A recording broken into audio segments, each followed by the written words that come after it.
നമസ്കാരം. Media vision വാർത്തകളിലേക്ക് സ്വാഗതം. ഇന്ത്യ-പാകിസ്ഥാൻ യുദ്ധത്തിൽ വിജയം കൈവരിച്ച 53ാമത് വർഷം. പേരാമ്പ്ര എക്സ് സർവീസ് ലീഗ് യുദ്ധത്തിൽ പങ്കെടുത്തവരെ ആദരിച്ചു. റിട്ടയർഡ് മേജർ കുഞ്ഞിരാമൻ ഉദ്ഘാടനം ചെയ്തു.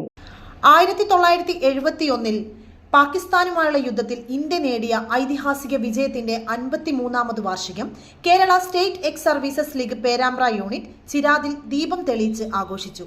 യുദ്ധത്തിൽ 1 ലക്ഷത്തോളം പാകിസ്ഥാൻ സൈനികർ ഇന്ത്യൻ സൈന്യത്തിനു മുന്നിൽ ആയുധങ്ങൾ വെച്ച് കീഴടങ്ങിയിരുന്നു. അന്നത്തെ യുദ്ധത്തിൽ 3000 ഇന്ത്യൻ സൈനികർ വീരമൃത്യു വരിക്കുകയും 2763 പേരെ കാണാതാവുകയും ചെയ്തു.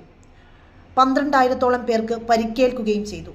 പേരാമ്പ്ര എക്സ് സർവീസ് ഓഫീസിൽ നടന്ന പരിപാടി റിട്ടയർഡ് മേജർ കുഞ്ഞിരാമൻ ഉദ്ഘാടനം ചെയ്തു. ലോക ചരിത്രത്തിൽ തന്നെ ഒരു ഇടം പിടിച്ച ദിവസമാണ്. പ്രത്യേകിച്ചും ഇന്ന് ഒരു രാഷ്ട്രം പറന്നതാണ് ബംഗ്ലാദേശ്. അത് എങ്ങനെ പറന്ന് എന്നുള്ളതിൻ്റെ മുന്നോട്ട് നമുക്ക് സംസാരിക്കാം.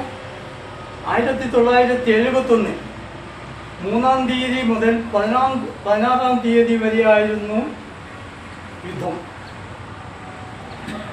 അന്ന് ഏകദേശം ഒരു 6-6:30 മണിയായി കാണും. വൈകുന്നേരം ആ സമയത്താണ്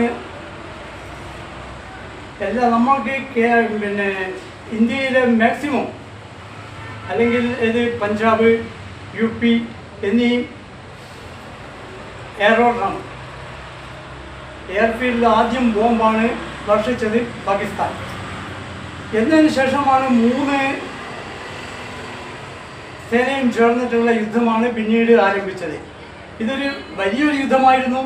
ഇതിനകത്ത് തന്നെ നമുക്കറിയാം, ആ യുദ്ധത്തിൽ നമ്മൾ വിജയിക്കുകയും ശത്രു സൈന്യത്തിൻ്റെ 95,000-ൽ കൂടുതൽ പേർ നമുക്ക് ആയുധം വെച്ച് കീഴടങ്ങുകയുണ്ടായത്. 3000 പേരോളം നമുക്ക് ആ യുദ്ധത്തിൽ ജീവൻ നഷ്ടപ്പെട്ട്, അതുകൂടാതെ തന്നെ ഏകദേശം 12,000-ൽ കൂടുതൽ ആളെ നമുക്ക് കാണാതായിട്ടാണ് അറിയപ്പെടുന്നത്.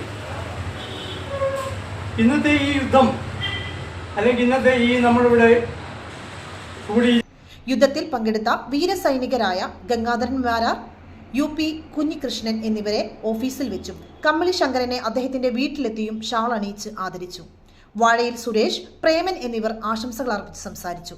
സുരേഷ് കുമാർ സ്വാഗതം പറഞ്ഞ ചടങ്ങിന് MV ബാലകൃഷ്ണൻ നന്ദി പറഞ്ഞു. News bureau, media vision.